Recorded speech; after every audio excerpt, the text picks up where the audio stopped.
보통 우리가 식당에 가면 식당 입구에 가게 문을 여는 시간과 닫는 시간이 적혀 있습니다. 근데 어떤 식당에 보니까 아주 재치 있게 써놨어요.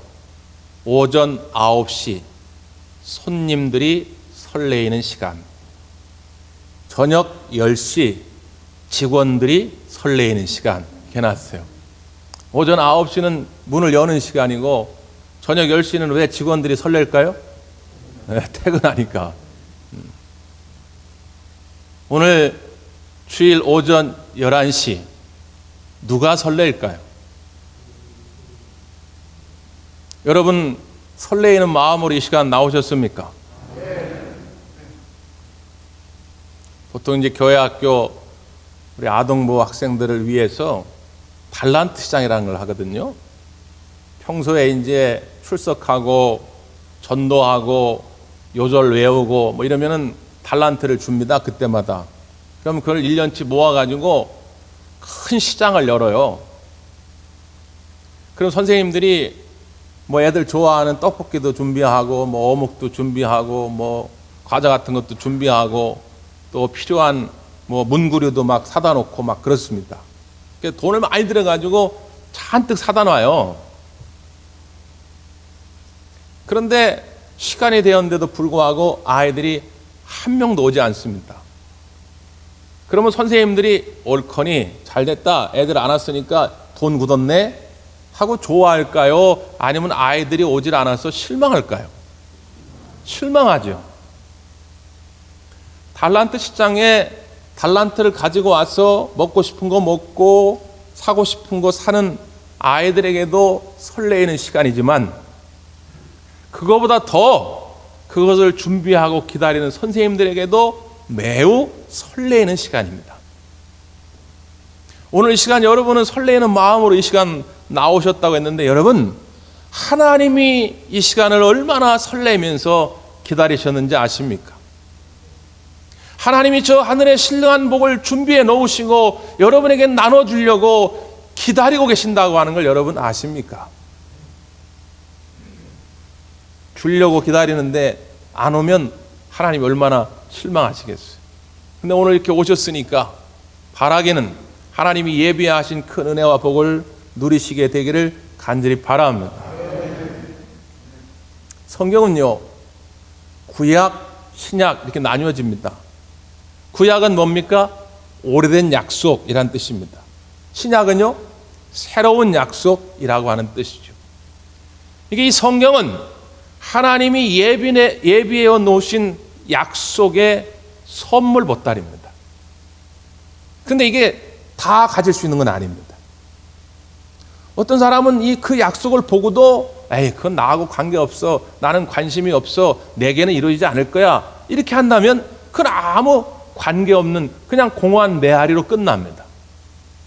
근데 여러분이 믿음의 눈을 가지고 하나님의 그 약속이 나를 향하신 예비되어진 약속이라고 하는 것을 믿으면 그 하나님의 약속이 반드시 여러분의 삶을 통해 이루어지게 될 줄 믿습니다. 이것은 그냥 축복의 보따리예요. 여러분 그냥 이 말씀만 들고 있으면 여러분의 인생에 문제가 없죠. 문제는 그 약속을 우리가 얼마나 믿음으로 붙잡을 수 있냐 그 말입니다. 요한일서 2장 25절에 보면 이렇게 말씀합니다. 그가 우리에게 하신 약속은 이것이니 곧 영원한 생명이라. 그러니까 성경 속에 하나님의 무수한 약속들이 있습니다. 성서학자들이 조사를 해보니까 32,500가지 이상 된다고 해요. 그런데 그 모든 약속을 종합하니까 한마디로 뭐에 대한 약속이냐? 영생에 대한 약속입니다. 영생을 다른 말로 하면 천국 삶입니다. 하나님은 하나님의 자녀들이 천국 인생을 살기를 원하신다 그 말이죠. 문제는 뭐냐? 그걸 믿음으로 받아들일 수 있겠냐는 거예요. 보통 우리가 약속을 하면 이렇게 새끼손가락 걸죠. 새끼손가락. 왜 새끼손가락 걸고 약속합니까? 요즘은 이거 갖고 안 돼가지고 또 이렇게 도장도 찍어요. 이것도 안 돼가지고 복사. 요즘 애들은 더 나아가서 코팅 여기까지 합니다. 왜 약속을 할 때 새끼손가락을 걸고 약속할까요? 이게 엄지로 걸고 할 수도 있고, 이게 이렇게 검지로도 할 수 있는데, 그 유래를 이렇게 찾아가다 보면 우리말로는 어떻게 되는지는 나오지 않는데 영어에 그 유래가 있습니다. 영어로는 핑키 스웨어라는 단어를 씁니다. 핑키, 새끼손가락, 스웨어, 계약하다, 맹세하다, 뭐 그런 뜻이거든요. 핑키 스웨어는 새끼손가락을 걸고 맹세하는 것인데, 이 단어가 1860년대 이후에 쓰여졌다는 것입니다. 그 이전에는 나타나지 않는데 1860년대 이후에 쓰여졌는데, 왜 그런가 봤더니 일본의 영향을 받았대요. 일본의 어떤 거에 영향을 받느냐? 유비키리라고 하는 단어에서 영향을 받았다는 겁니다. 유비키리는 뭐냐면 일본 사람들이 중요한 약속을 할 때 새끼손가락을 자릅니다. 남녀 간에도 그럴 수 있고 사업적인 문제도 그럴 수 있고, 특별히 우리가 영화 같은 데 보면 조폭 영화 있죠. 일본 조폭들 나와가지고 의리 때문에 새끼손가락을 자르고 서로에게 나눠주면서 절대로 우리의 약속은 변치 않을 것이다, 이렇게 합니다. 그래서 원래는 뜻이 핑거 컷 오프입니다. 손가락을 자르는 거예요. 근데 우리가 약속할 때마다 이걸 자르면 어떻게 살겠습니까? 이거 매번 자를 수가 없으니까 이걸 걸게 된 거예요. 그래서 새끼손가락을 건다는 건 뭐냐? 새끼손가락을 자를 정도로, 피를 흘릴 정도로 이 약속은 반드시 지키겠다고 하는 결의가 담겨져 있는 것이죠. 자, 하나님이 우리에게 영생을 약속해 주셨습니다. 그 어떻게 그걸 믿을 거냐 말이죠. 세상 사람들은 새끼손가락을 자르고 그 약속의 신뢰를 가져다 주었다고 한다면, 우리 하나님께서는 그 약속을 지키기 위해서 독생자 예수 그리스도를 보내시고 십자가에 달려 죽게 하신 것입니다. 새끼손가락 정도가 아니라 그 예수님의 모든 생명을 다 내어주시면서 하나님의 약속을 우리에게 지키신 것이죠. 그러니 우리가 우리 하나님을 신뢰할 수 있는 것이죠. 하나님이 우리에게 약속하신 모든 것은 그래서 다 가치 있는 것이고 내게 복이 되는 것입니다. 하나님이 약속을 우리에게 선언하실 때는 지금 당장 들을 때는 이해가 안 되고 그것이 내게 유익이 안 되는 것처럼 여겨진다 할지라도 하나님의 약속은 다 소중하고 가치 있는 것이니까 믿음으로 붙잡으시기를 바랍니다. 그 약속이 여러분 가운데 성취되는 것, 이루어지는 것이 복 있는 삶이 되는 것이다, 그 말입니다. 그런 의미에서 오늘 예수님의 6번째 명령, 약속하신 것을 기다리라는 것입니다. 자, 어떤 맥락에서 그 말씀을 하셨냐? 4절 한번 보세요. 4절 시작.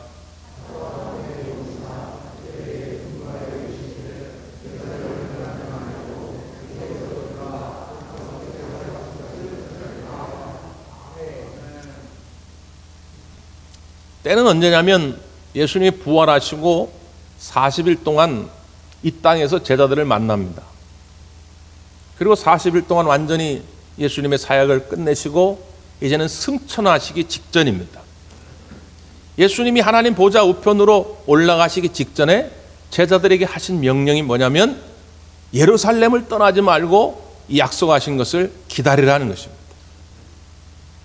하나님 아버지가 약속하신 것은 다 좋은 것이라고 여러분이 아까 고백하셨으니까, 그럼 우리가 뭐만 남았어요? 기다리는 것만 남은 거죠. 그 기다리라고 하는 주님의 명령에 순종해야 할 필요가 있는 것이죠. 그럼 하나님이 아버지 약속이 뭐냐 이 말이죠. 이 본문 가운데서 하신 약속 5절입니다. 시작.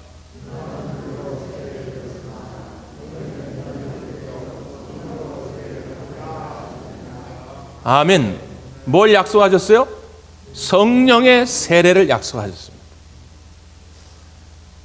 신앙생활을 오래 하신 분들은 뭐 충분히 이해하시겠지만 그렇지 못한 경우에 성경을 읽다 보면 종종 혼돈이 되는 게 있습니다. 그게 뭐냐면 우리가 예수를 그리스도로 고백할 수 있다고 하는 것은 내 의지로 되는 게 아닙니다. 성령께서 우리 가운데 임할 때에 그렇게 고백하게 되는 것입니다. 내 고집, 내 욕심, 내 제약이 가득한 상황, 그건 마귀의 조종을 받고 있는데 그 마귀의 다스림 속에서 예수를 그리스도로 고백한다? 있을 수가 없는 일입니다. 그러니까 내가 이미 예수님은 나의 구주가 맞습니다. 예수님이 나의 죄를 위해 죽으셨습니다. 고백할 수 있다는 건 이미 성령께서 내 안에 머무시는 겁니다. 이걸 신학적인 표현으로 성령의 내주하심 이렇게 말합니다. 근데 오늘 이 본문의 말씀엔 예수님이 성령의 세례를 기다리라는 거예요. 이미 예수님의 제자들은 예수를 그리스도로 고백하는 사람들입니다. 예수님을 구주로 고백하고 따르기로 한 사람인데 그들을 향해 또 성령의 세례를 기다리라고 하니까 아니 그러면 지금까지 베드로, 요한, 예수님 제자들은 성령이 아예 없는 건가 이렇게 생각할 수 있는데 그게 아니라 오늘 이 성령의 세례라고 하는 것은 다른 말로 표현하면 성령의 충만함이다 그 말입니다. 내가 예수를 그리스도로 고백할 때 성령이 내 안에 계심으로 그렇게 할 수 있었는데 그게 늘상 충만해서 유지되면 좋은데 그렇지가 못하더라는 것이죠.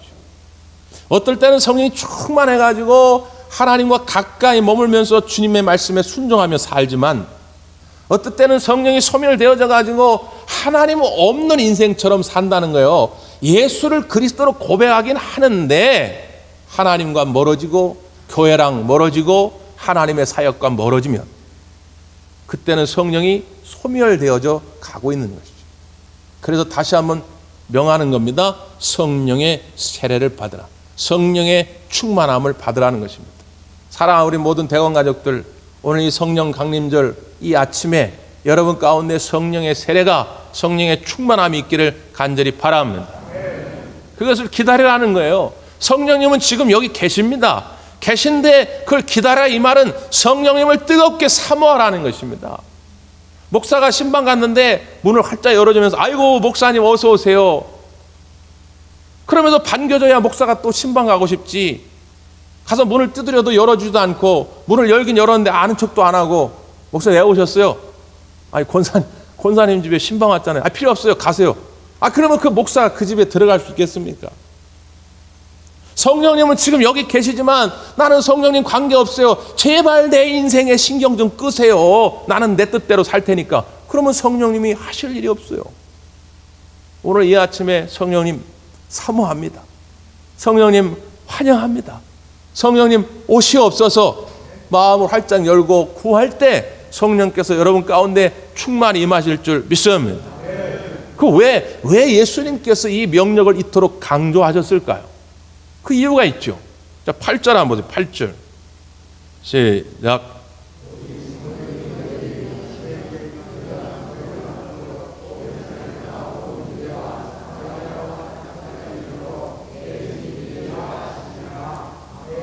성령의 충만함을 받아야 할 이유가 있다. 성령이 너에게 임하시면 무엇이 임한다고요?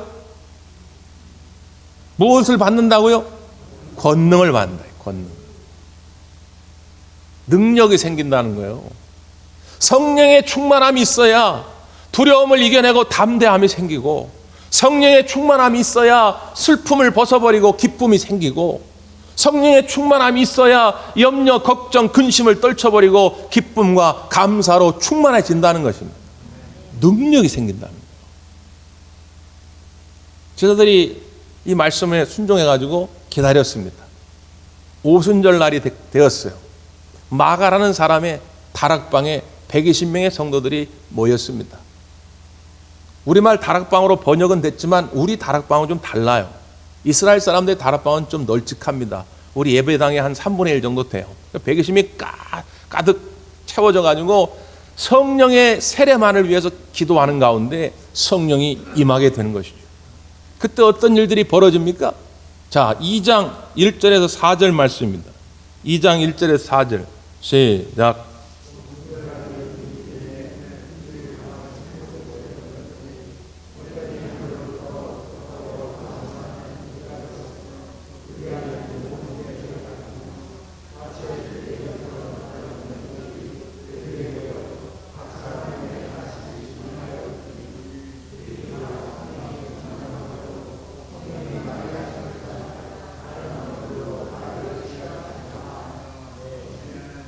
성령이 임하는 것들이 시각적으로 보여집니다. 불의 여처럼 갈라지는 것처럼 보여지고 들려집니다. 급하고 강한 바람 소리처럼 들려집니다. 그리고 다 성령의 충만을 받아서 성령이 이끄시는 대로 말하기 시작하는데 다른 말을 하기 시작합니다. 예를 들면 이스라엘 사람인데 당시 주변에 이집트 말을 합니다. 요르단 말을 합니다. 시리아 말을 합니다. 각자 다른 나라 말을 막 하기 시작하는 거예요. 배운 적도 없는데. 그걸 다 서로 알아듣기 시작한 것입니다. 언어의 소통의 능력이 생긴 것이죠. 여러분, 언어가 왜 갈라졌죠? 창세기에 보면 인간들이 바벨탑을 쌓습니다. 바벨탑을 쌓으면서 그들이 이야기하죠. 자, 우리가 성읍을 쌓고 탑을 쌓아가지고 이 성읍과 탑을 저 하늘 꼭대기까지 올려가지고 우리의 이름을 내자 그럽니다. 성경이라 고상한 말을 썼는데 우리의 이름을 내자, 이 말은 요즘 표현으로 하면 야, 하나님하고 맘먹어보자. 젊은 애들 표현으로 야, 하나님하고 맞짱 한번 떠보자, 그 얘기예요. 야, 뭐 하나님 별거냐? 야, 우리도 저 올라 위에까지 우리 탑을 쌓아가지고 우리의 이름을 드러내서 우리가 하나님이 한번 되어보자. 하나님이 진노하셨죠. 그래서 바벨탑을 허무시고 그들의 언어를 흩었습니다. 그전에는 언어가 하나였는데 언어가 달라지기를 시작하면서 사람들이 흩어지기를 시작하는 것이죠. 모이면 이상한 짓거리만 하니까 아예 버리신 겁니다. 그런데 오늘 이 오순절날 성령의 충만함이 임할 때 그들에게 바로 이 방언의 은사가 임하게 되는데 서로 다른 말을 하는데 그 말을 알아듣기 시작한 것입니다. 언어의 소통이 생기기 시작한 것이죠. 여러분, 우리가 그나마 미국 말을 하고 러시아 말을 하고 중국말을 하면 못 알아듣는다? 이해는 돼요. 네? 우리가 배운 적이 없으니까 샬라샬라 막 그러는데 뭔 말인지도 모르겠고. 문제는 뭐냐? 성령의 충만함이 없이 오늘 자기 욕심으로 채워져서 자기 이름만 드러내고자 하면 같은 한국말을 하는데 못 알아듣습니다. 부부간에도 못 알아듣습니다. 교회 안에서도 못 알아듣습니다. 목사가 똑같이 설교하잖아요. 어떤 분은 지난주 목사님 설교 말씀 큰 은혜 받았습니다. 그런데 어떤 사람은 목사님, 그때 왜 그런 설교 하세요? 그거 나 들으라고 하는 소리예요? 이렇게 얘기합니다. 똑같은 한국말을 해도 성령에 충만한 사람은 그 언어가 통하지만 그렇지 않으면 안 통합니다. 이번 달 좋은 생각이라는 월간 잡지에 어떤 중년 부부가 글을 올렸어요. 자기가 결혼하고 얼마 안 돼가지고 몇 년 동안 남편하고 맨날 싸웠어요. 남편하고 늘 관계가 안 좋았대요. 근데 어느 날 시댁을 가야 되는데 또 시댁 가려고 하니까 더 스트레스가 막 쌓이잖아요. 일단 짐을 치르려고 남편하고 그때 6살 난 아들하고 차에다가 이제 실으려고 먼저 내려갔는데 남편은 안 올라오고 아들이 먼저 다시 집을 올라온 거예요. 그러면서 아들이 뭐라고 얘기하냐면 엄마, 아빠가 혼자 살고 싶대. 그런 얘기는 안 옮겨도 되는데 애들은 순수하니까요. 아빠 한 말 그대로 가서 옮긴 거예요.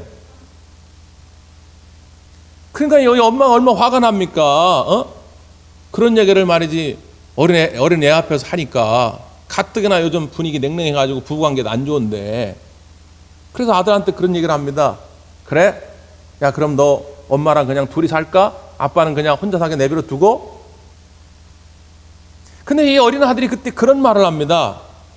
엄마, 아빠 말을 귀로만 듣지 말고 마음으로 들어보세요. 그럽니다. 그게 무슨 말이야? 엄마는 아빠가 한 말이 그냥 혼자 살고 싶다 이렇게 들려지는데 아니요.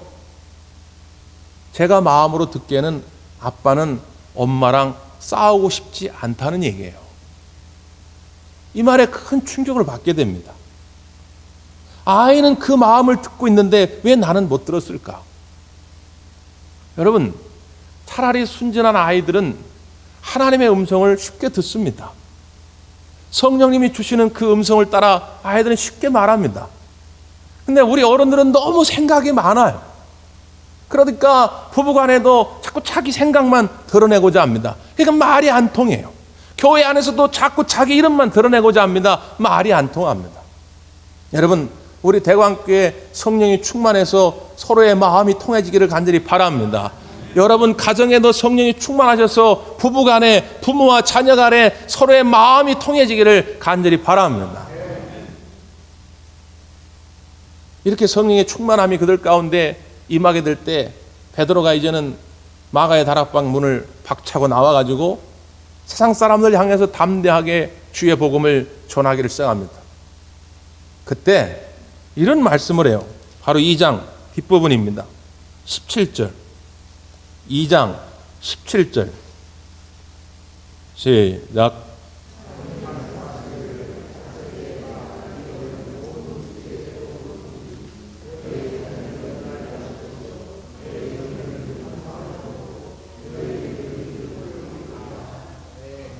성령이 충만히 임하게 될 때 자녀들은 예언을 하고 젊은이들은 환상을 보고 늙은이들은 꿈을 꾸리라.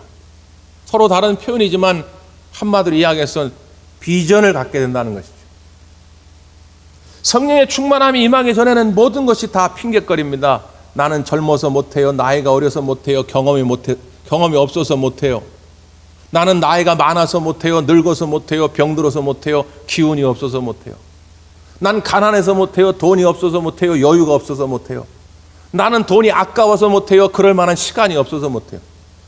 성령의 충만함을 받기 전에는 다 그냥 못할 이유뿐입니다.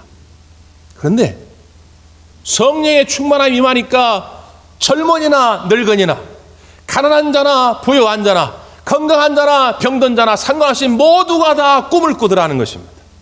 비전이 생기더라는 것입니다. 그래, 할 수 있구나. 주님이 함께 하시면 나는 능히 할 수 있구나. 내 마음에 능력이 생기더라, 그 말이에요. 이것을 분명히 보여준 사건이 바로 그 다음 3장에 등장합니다. 베드로와 요한이 시간이 되어서 성전에 기도하러 올라갑니다. 성전에 여러 가지 문이 있는데 그 중에 하나는 미문이 있습니다. 이 미문 앞에 40년 동안 나면서부터 한 번도 걸어본 적이 없는 자가 앉아가지고 구걸을 합니다. 노동력이 없으니까 구걸해서 먹고 살 수밖에 없죠. 베드로가 마침 지나가길래 한 푼 줍시오 그러는 것입니다. 만약에 성령이 충만하지 못했더라면 베드로는 모른 척하고 지나갔을 것입니다. 아니면 그래도 긍휼의 마음이 있어서 아이고 내가 돈을 주고 싶긴 한데 내 주머니에 지금 돈이 한 푼 없다고 미안하다고 다음에 내가 기회 되면 그때 내가 주겠다고 그리고 갔을 겁니다. 이게 성령 충만함을 받지 못한 보통의 사람들의 이야기입니다. 그런데 베드로는 발걸음을 멈췄습니다. 이제는 베드로는 달라진 인생 아닙니까? 성령이 인도하시는 인생 아닙니까? 그러니까 그의 손을 붙잡고 은과 금은 내게 없거니와 내게 있는 것, 내게 있는 이것으로 내게 주노니 나사렛 예수 그리스도의 이름으로 일어나 걸으라 말합니다. 이전 같았으면 할 수 없는 말입니다. 성령의 충만함이 없이는 할 수 없는 말입니다. 그런데 이제는 그 능력이 생긴 것입니다. 내게 있는 것.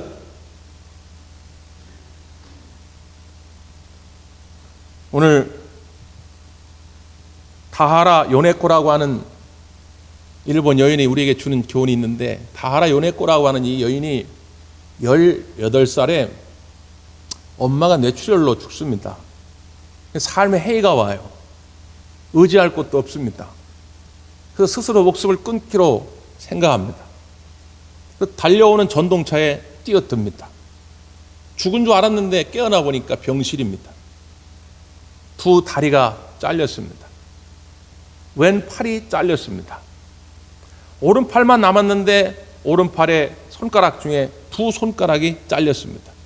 세 손가락만 남게 됩니다.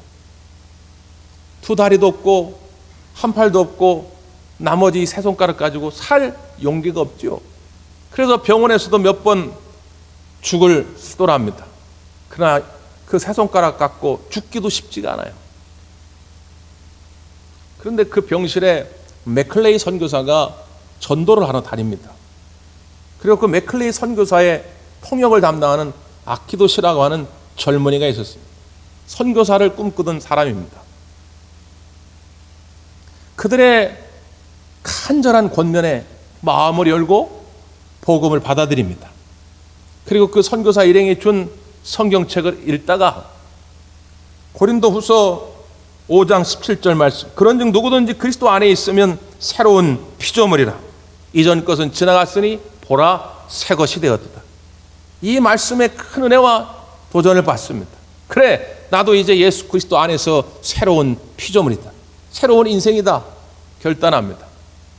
그런데 감사하게도 그 아키도시 통역하려고 왔던 그 젊은이가 이 여인에게 청혼을 합니다.